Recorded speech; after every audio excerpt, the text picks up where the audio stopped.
Don't forget to like, comment, and subscribe as always.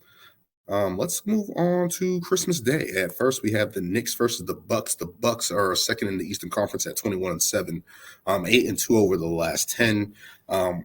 Not really doing their thing on the defensive side of the ball. I believe they're 20th in the league on that side of the ball, but I believe they're second in the NBA scoring the basketball, and that's with Giannis leading the charge with Dame, and those guys are kind of feeling each other out and figuring it out so far over the course of these games. They're going to be going up against a tough matchup with the New York Knicks, who have kind of found their footing a little bit, kind of trying to find their way, led by Jalen Brunson, who has been leading the charge and has been playing really well so far for the New York Knicks on the season, as well as Julius Randle, who is not having tour dates anymore. Apparently has been playing a lot better and stepping it up. He has averaging 22.7 points per game, nearly 10 rebounds. So those guys have been leading the charge for the New York Knicks with R.J. Barrett following up behind them. And I know Becky Hammon, coach of the Las Vegas Aces, came on and said some, how should I say, unfavorable comments towards Jalen Brunson, basically saying he's not a 1A guy, he's not a franchise guy. And she said that it's very rare that you get those type of guys. There's Steph Curry, there's Steve Nash. I believe she said Isaiah Thomas. So there's very few guys of a track record that shows little guys of his stature leading a team and getting it done. And Kendrick Perkins got upset. Of course, New York faithful got upset. And I understand what they're saying, but I kind of agree with her. Not in terms of that those guys can't be impactful players for your team, but as a franchise guy, it just doesn't happen. And when you look at the Eastern Conference, you got Jason Tatum, you got Giannis Antetokounmpo, you got Joel Embiid, you got all these other guys that are at the top of the helmet for a reason, right? You got guys like Jimmy Butler as well. You got these other guys that are just a little bit tougher, a little bit more accounted for as franchise guys in the league. And when you look even on the Western Conference, you got the Joker. You got Steph Curry, who was mentioned as well. You got LeBron James historically, Luka Doncic. All these guys that are franchise-changing guys are usually bigger. You know what I mean? It's very rare that you get those guys that are small in stature and providing wins. And that's not a knock on Jalen Brunson.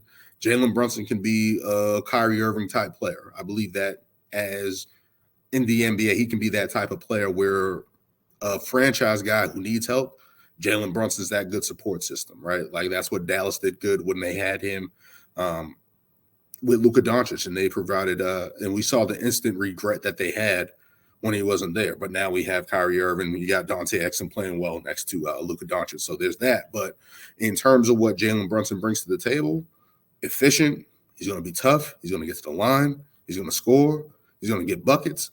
That's what you want for the New York Knicks. But as a franchise, they're going to need another guy to go with him. They're going to need a star to go with him. And him doing it by himself, and especially with Julius Randle and R.J. Barrett, where those guys aren't really going to elevate their games to another level, Jalen Brunson at the head of the snake is good, but you're going to need somebody above him. That's all that is. That's not a knock on him. That's just what it is. And looking forward to that game because that's going to be a tough defensive matchup. You know, of course, Mitchell Robinson's out. I believe he's having ankle surgery. So that sucks for the Knicks. But you know the Knicks are going to try to bring it, and hopefully they can survive the onslaught of Giannis and Dame. And on Christmas Day, it's in Madison Square Garden. It's going to be the first game on Christmas. So it's going to be interesting to see how that game goes. Moving on to the next game, looking at the two past NBA champions, the Golden State Warriors traveled to Denver to face the Denver Nuggets. Nikola Jokic, Jamal Murray has been playing really well the last couple games since coming back. And the Nuggets have just been on cruise control, getting play out of a lot of guys out there. KCP, Christian Braun, Aaron Gordon has been pretty good. Reggie Jackson has had a resurgence out there. KCP, you're getting some guys out there that are playing really well. Of course, Nikola Jokic leading the charge there, one of the leading MVP candidates. I should say that because there's been impressive play about somebody I'm about to talk about in a little bit that has just been on a tear. Nikola Jokic nearly at 27 points per game, 12.4 rebounds, and nearly at 10 assists. He's just doing his thing and leading the charge for the Denver Nuggets. And Denver Nuggets have been coasting. Jamal Murray has missed like almost a month with an injury, but they're 20-10 on the season, playing really well. And former champions trying to keep pace in this surprisingly good Western Conference. The Oklahoma City Thunder are there. The Minnesota Timberwolves are there. Surprisingly, the Minnesota Timberwolves, who I'll talk about in a later episode. But the Denver Nuggets right now, just leading the charge right now, being great at home, struggling on the road, but they're going to be all right. And looking at this Golden State Warriors team who has been trying to find some footing here. I just talked about them with the whole Draymond Green situation, but have so far been 4-1 over the last 5. So there's some hope around there poking for the Golden State Warriors. This old team trying to hang on, especially when you talk about the 2022 championship and how they had to fight for that and overcome all these young teams, the Boston Celtics, Memphis Grizzlies, teams of that nature, and then to finally win the championship. And of course, after last season, the Jordan Poole punch, setting that team back. And now you're just looking at the change of the guard here, right? The Denver Nuggets seem to be the new kings in the Western Conference. The Golden State Warriors are the old kings trying to hold on, trying to find a way to get back. And this is a good matchup between two stars, Nikola Jokic and Steph Curry. And, of course, we can't wait to see that game and how that turns out. Moving on to the greatest rivalry in the NBA, the Boston Celtics versus the Los Angeles Lakers. It writes itself, green versus yellow. It writes itself, Magic and Bird, Kareem and Parrish, McHale and Kurt Rambis, who we clotheslined in the 1984 NBA Finals, all that stuff. This is history right here. Of course, Jason Tatum and LeBron James leading the charge for their respective teams. Hopefully they're good to go. LeBron James has been out with rest. Jason Tatum has that sprained ankle. We're going to see if he's good to go against the Clippers on the 23rd. I'm filming this pretty early on the 23rd. So looking at this matchup here, history, the past couple years have been thought of being chance of an NBA Finals. Just two teams that are just in different directions, right? The Los Angeles Lakers are 4-6, have been struggling, losing to the Spurs, losing to the Bulls. Who did they lose to the other night? I can't remember. Let's see. Losing to the Timberwolves. Tough game against the Timberwolves there. They got the Thunder tonight on the 23rd. And looking versus the Boston Celtics, who are 8-2, defeated the Cleveland Cavaliers back-to-back, the Orlando Magic back-to-back. Lost to the Golden State Warriors the other night in the heartbreaker, which was a tough game because it's like we just have demons in that building. Hopefully we don't have to see the Warriors ever again. And we turned around and beat the Kings without Jason Tatum. So looking at it from that standpoint and looking at what the Celtics are rising, and hopefully they don't drop this game because I want the Celtics to kick the Lakers' ass. That's just what it is. As a Celtics fan, we want that to happen. I've been wanting the Celtics to go went out on this road, this last homestand, this last road trip. I said they were going to go 6-2, 5-3, depending on what happens. So far, they've been playing really well. They are 5-1 with 2 games left on this 8-game stint here that we've been looking at. So looking at it from that standpoint, looking at the Boston Celtics, who have just been kicking on all cylinders, Derek White has been able to just be this third star for the Boston Celtics in a way, filling in, really knocking down shots, shooting the ball well, upping his scoring tick. I believe he's nearly at 17 points per game. The 4th leading scorer on the team, with him and Drew Holiday providing havoc in the backcourt besides that game against Steph Curry, and just not able to slow him down. But these guys have been scoring, playmaking, doing everything, all the little intangibles that the Celtics really need, especially for their stars, Jason Tatum and Jaylen Brown. And then you add Porzingis, who's been able to stretch the floor and be able to be a third option, a rim protector. Loving what the Boston Celtics are doing right now. I just want to see, as I'm always going to say on these podcasts until it happens, I just want to see what happens with this bench. There's been a couple guys that have been playing, Quetta and Sam Hauser, and Peyton Pritchard has been seen to find his shot. So that's good for the Boston Celtics overall, and we're going to need them against the Los Angeles Lakers, who are looking to get bounced back, especially dropping off these last 3. LeBron James has been out. Anthony Davis has missed a game here and there. So it's going to be interesting to see what this rivalry brings again, and seeing, of course, the Lakers want a bounce-back game. And that's what I'm hoping that they don't do against the Boston Celtics. The Boston Celtics have been able to make things a little harder for themselves, as we've seen against the Golden State Warriors the other night, but hopefully they're able to put this Lakers team away, who was struggling, especially with D'Angelo Russell and Rui Hachimura and all these guys, and trying to find a constant rotation. Definitely a battle, though. That's going to be interesting to see how it plays out. Moving on to the Sixers and Heat. Two teams in the Eastern Conference who are finding their footing. The Miami Heat have been coming along, especially led by Tyler Hero, who's scoring the basketball right now. I believe he's at 24 points per game. Of course, you got the excellence of Jimmy Butler and Bam Adebayo. Those guys are just going to bring it on a nightly basis. But looking at a surprise pick, the Miami Heat have just resurrected Duncan Robinson, who fell off from the bubble and got that big contract, and everybody was saying that was a deadpan money and waste of money. He's nearly at 15 points per game and shooting the ball better than he has over the past couple of seasons. You got Jamie Jaquez, I can't say his name, Jaquez Jr., who just they drafted, and it was just, hey, this is going to be a guy that's going to play, nearly 30 minutes a night for us and play really well. And just be all the intangibles, all the things that you think of the Heat, that you got with Caleb Martin, that you got with Max Strus, who's in Cleveland now. All these little intangibles things. They resurrected Josh Richardson. The Heat culture exists. In Miami, who I thought that was in trouble, that didn't do anything over the offseason, didn't get Damian Lillard, didn't really have any free agent signings, just found a way to just stay consistent and stay good and continue their role. I believe they're 6th in the Eastern Conference, but they're 17-12 on the season. Now, looking at the Philadelphia 76ers, Jimmy Butler, who played for them, who I think should have been still in Philadelphia, getting left there for Tobias Harris and Al Horford. Tobias Harris is still there. Al Horford obviously routed to the Thunder, routed back to the Celtics, and has been playing really well for us in old age. El Presidente, I call him. But looking at the Philadelphia 76ers in that James Harden fiasco and how they have righted the ship, right? And Nick Nurse came in here and said, hey, we're going to change our offense a little bit. A lot more handoffs, less dribbling, less pounding the rock. And there's going to be more ball movement. There's going to be more player actions. There's going to be more players involved in the offense. And they have gotten that. And led by Joel Embiid, who has just been on a tear out this season, averaging 35 points per game, nearly 12 rebounds a game, and nearly 2 blocks a game.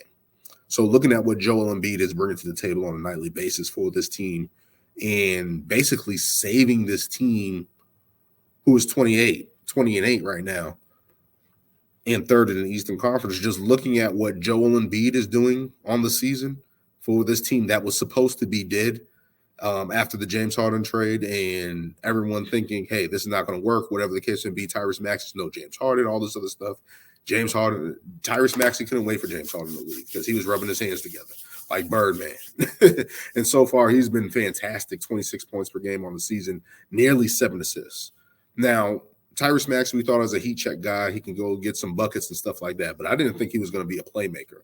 And for him to be in this offense, him and Joel Embiid getting all these assists, Joel Embiid's nearly at 6 assists a game. Looking at what Joel Embiid and these two guys are doing in this 2-man game with this offense, with Tobias Harris as the 3rd leading scorer, and Kelly Oubre Jr., has been a nice addition for them. Kudos to Nick Nurse. Kudos to Joel Embiid. Kudos to Tyrese Maxey for just leading the charge and saying, we're not going to fall off. We might not be the favorite in the Eastern Conference, but goddamn it, we're going to put it together, and we're going to put it together well, and we're going to make sure that we're at least talked about, and we're not going to be forgotten. And kudos to those guys. I don't know what's going to happen in the playoffs, but right now that team is looking good, and kudos to them. Those guys playing really well, putting it together on the season, have been on a tear. I believe they just had against Toronto 3 teammates score 30 points in the game. Joel Embiid, Tyrese Maxey, Tobias Harris all scored 30 against the Toronto Raptors. So that just shows you where that offense is, where their confidence is. And heading down to the South Beach, I give them a chance. They're going to be good. Moving on to the Dallas Mavericks. Excuse me, back. Moving on to the Dallas Mavericks and the Phoenix Suns. The Phoenix Suns have been in a tailspin, have been without Kevin Durant a little bit on the season, Devin Booker a little bit on the season. Bradley Beal looks like he has not played all season. I believe he's only played like 2 games or something like that with a back injury, and then he recently came back and then sprained his ankle. Really tough, really tough. They lost to the Kings tonight, 120-105. And just trying to find some type of consistency. Devin Booker and Kevin Durant have been leading their way with the offense, but the defense just isn't there for this team. And you're trying to figure out what is going to happen. And I don't think Bradley Beal coming back is going to help them in that regard. So I don't know what options they have in terms of roster-wise. They're very limited. People have a lot of hope for Bol. I just don't see it for him on this team right now, and especially where a team that they need his punch, maybe need his length to provide some rim protection. He's barely getting in games, so they don't trust him to get in the game as well there. But yeah, they're really struggling just at 500, 14-14 on the season. Now, looking at the Dallas Mavericks, Kyrie Irving has missed some time, 23 points on the season, but led by, of course, Luka Doncic, 32.7 points per game, 8.4 rebounds, 9.1 assists, and leading the charge for this team, and has been playing really well. Tim Hardaway Jr. has been shooting the lights out for them. And you're just wondering if Dallas is going to make a trade at some point. And people have been saying Kyrie Irving to LA would suffice, and that has been the rumor mill that has been the deal on the table. And for the longest while, especially with D'Angelo Russell playing like crap, if I'm Dallas, I'm like, I'm not looking to do that. I'm looking to try to get Pascal Siakam or OG Anunoby from Toronto. I'm trying to get into Zion sweepstakes. I'm trying to figure out a different way rather than trying to just peddle Kyrie Irving to the Los Angeles Lakers, which was a pipe dream, and I just don't think is going to happen at this point in time. I just don't think that's going to happen, especially when he's playing well, when he's healthy, and when he's playing alongside Luka Doncic. So I just don't see Dallas doing that. And in this matchup, Dallas is playing really well. Dallas, Luka Doncic, of course, they had that playoff series where Luka Doncic was looking Devin Booker in the eye and smiling up big. Everyone said the Suns had COVID and stuff like that, but Luka has been religiously kicking their ass. I believe that the Suns got the win the last time these two teams met last year. So looking at it from that standpoint is going to be interesting. You know, it's going to be tested between these two Western Conference teams. This has been a rivalry since Steve Nash, right? So Steve Nash got once a free agency, went to the Dallas Mavericks, went to the Phoenix Suns and turned around that team with Amari Stoudemire and Sean Marion. And Mark Cuban didn't want to pay him because after that matchup with the Spurs, I believe, what was it? Was that 2005 playoffs? Was that 2005 playoffs when that happened? And he didn't want to pay him and all that stuff. So that's stemming from that. These two teams have been going back and forth after each other since then. And to see it renewed and see it revived with all these different players, Western Conference matchup is going to be good. Christmas Day is going to be awesome, especially with all these games lining up here. And I can't wait. I can't wait to see all these games on Christmas Day. I'm going to be traveling, but it's going to be good. We have, 1, 2, 3, 4, 5 games slated on Christmas Day. A lot of interesting things happening in the NBA. And we're past the first quarter mark of the NBA. So I want to do a first quarter recap, maybe have a guest on and talk about the league and what their thoughts are around the league so far, because it's good to bounce those things back and forth off people. And look at some stuff around the league. Of course, with the first quarter going on, we got the Minnesota Timberwolves at the top of the Western Conference, the OKC being a surprise out there as well. Boston Celtics kicking ass. I love what they're doing so far. The Milwaukee Bucks and Philadelphia 76ers right there. The surprising Orlando Magic have been playing really good, led by Paulo Banchero. What's going on in Cleveland? A lot of injuries, broken jaw for Darius Garland. Evan Mobley's out a bunch of weeks. Donovan Mitchell has been out lately, and you're just wondering what's going to happen with that team because it just seems like they're stuck in mud. We'll see if Indiana can pick it up after their in-season tournament run. Looking around here, the Kings, seeing if they're going to make a trade. People have been talking about Keegan Murray, and I'm like, I don't think they're going to trade him. The Clippers, I'm going to give my thoughts about the Clippers at the quarter mark. Hopefully when I do my quarter mark episode. Yeah, they've been playing well, but I'm not going to say fool's gold, but the schedule's been favorable to them to build some consistency. The Pelicans are surprisingly 17-12. And that's with inconsistent play from Zion Williamson. So that's interesting. Houston Rockets, Ime Udoka, looking at it from that standpoint and what they've been doing with that young team, they've been playing tough. Kudos to them. Can the Lakers pick it up? Can the Lakers pick it up in the Western Conference? So I'm going to touch on some stuff during the quarter mark episode and go over that. I don't know if that's going to be next week or potentially next year during the new year. So we'll see with that.